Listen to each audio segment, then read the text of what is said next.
Énième matin d'innovation, je ne sais pas exactement combien ça fait de matins d'innovation que nous faisons. Il faudra que l'on calcule le nombre de matins que l'on a. Nous avons changé un peu d'amphi pour ceux qui connaissent. On est d'habitude en bas avec des fenêtres. Cette fois-ci, c'est un peu plus grand. Donc on s'est dit qu'on allait venir dans cet amphi. Pour les habitués, vous savez qu'on a changé un peu l'heure. C'est-à-dire que non seulement on peut dormir une heure de plus depuis ce week-end, maintenant une demi-heure de plus. Mais visiblement, ça ne change pas grand-chose. C'est-à-dire qu'on arrive toujours un peu plus tard.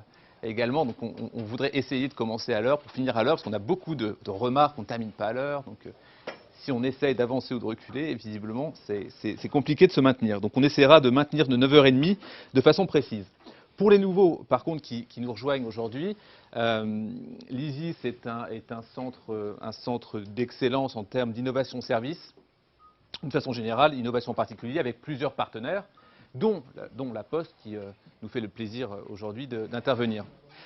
Nous allons parler des médias aujourd'hui. Alors, juste pour l'introduction, c'était pas. Je me suis posé la question après, c'est pas histoire de faire terne. Qu'est-ce que c'est qu'une vie sans médias? Et a priori, il n'y a plus que des espaces comme Montmartre qui peuvent permettre des espaces protégés, sans médias, qui peuvent encore exister. Et donc, je voulais simplement mettre cette photo introductive pour aujourd'hui. Sachant que, évidemment, on ne va pas rentrer dans les médias classiques, les 5 médias historiques qui sont la presse, la radio, qui sont le cinéma ou l'affichage, évidemment. On va essayer d'avoir une approche un peu plus originale aujourd'hui, avec, certes, un média de masse, la presse, un média plus technologique, qui va être le jeu vidéo, et un média que l'on va considérer à la frontière de ces différents axes, qu'ils soient médias de masse ou médias plus spécialisés. Et les médias de masse, qu'on a vus très rapidement sur les différentes images, je ne vais pas rentrer évidemment dans ce détail, mais les différents médias que l'on a vus n'ont cessé ces dernières années d'essayer de transcrire leur contenu papier sur des endroits plutôt web, plutôt iPad, plutôt blog, etc. Chacun cherchant, à essayer de comprendre comment je peux aussi être présent sur ces nouveaux médias, mais finalement avec une duplication tout simplement du média qui existe.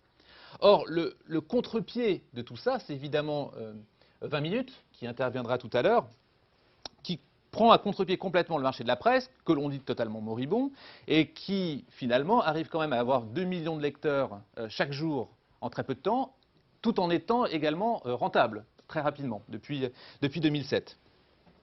En innovant non pas tant sur la finalité, une finalité qui est évidemment un contenu classique d'information, mais plutôt dans le processus d'innovation. C'est très bien que quand on parle d'innovation ici, on parle évidemment d'innovation finale, le produit, le service, ce que tout un chacun connaît, mais également l'innovation dans l'ensemble de sa structure, qu'elle soit logistique, process, etc. Et c'est exactement ce qu'a fait 20 minutes, et il reviendra en détail sur le sujet, en supprimant par exemple les secrétaires de rédaction, en cherchant maintenant à supprimer d'informations telles que l'AFP.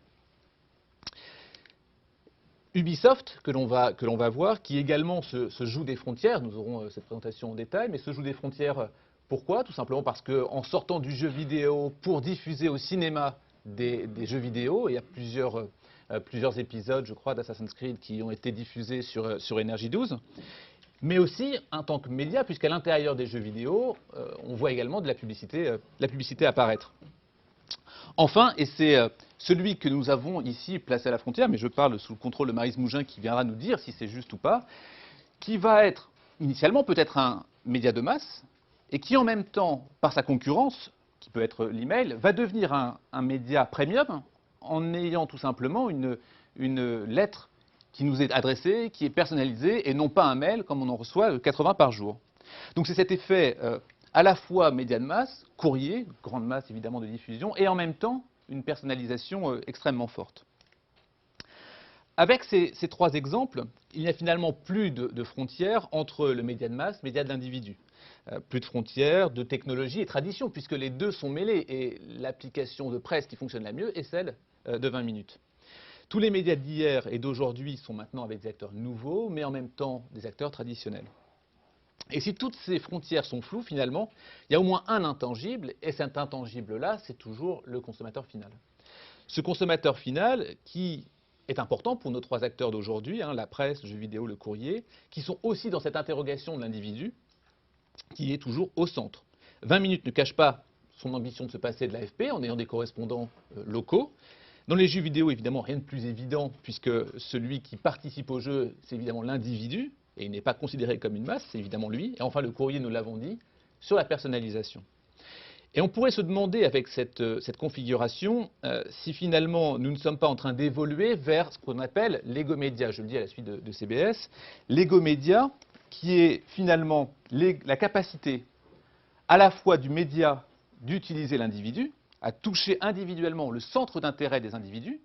Donc il y a bien une fonction qui va plutôt top-bottom en disant j'ai un individu, cet individu-là, je lui donne une information. Et dans le sens contraire, l'individu ressentant son centre d'intérêt va ensuite le diffuser, que ce soit sur un blog, que ce soit sur Internet, que ce soit sur Facebook, que ce soit sur les réseaux sociaux, etc. Donc on a bien l'égomédia qui va être le réceptacle de ces centres d'intérêt, qui ensuite va être diffusé. Donc on est à la limite de notre sujet aujourd'hui, mais il est important de le comprendre à la fois par rapport à nos intervenants d'aujourd'hui, d'une part, et puis d'autre part pour comprendre tout simplement l'évolution du média. Et l'égomédia, c'est à travers mon blog, je l'ai dit, on est soi-même agrégateur de contenu, tel que TF1 tout simplement, qui est un agrégateur de contenu de production. On a un ensemble de médias, cet ensemble de médias-là est agrégateur, et c'est moi, le contenu finalement, le consommateur. Le consommateur qui diffuse, et finalement on peut se poser la question, quand on voyait mon banc de Montmartre tout à l'heure, si on n'est pas dans la même situation avec les go-médias, tels que les speaker corners existaient à la fois en Angleterre, à la fois aux États-Unis dans les années 30, où il s'agissait de prêcher telle information, telle autre information, telle position politique ou autre. Et c'est cette notion des go-médias qui est fondamentale avec la profusion des nouvelles technologies, mais aussi dans le courrier, aussi dans la presse, aussi dans le jeu vidéo. Pour comprendre toutes ces dimensions-là, donc nous allons commencer avec Maryse Mougin qui va nous parler du courrier média stratégique d'avenir, média stratégique d'avenir. Nous aurons ensuite Hélène Juguet qui va nous parler de jeux vidéo et interactivité, moteur de l'innovation dans les médias de demain. Et enfin, le président de 20 minutes, Pierre-Jean Bozo, leader de la presse quotidienne en 4 ans seulement. Merci à tous d'être là. Et Maryse, je vous cède la parole.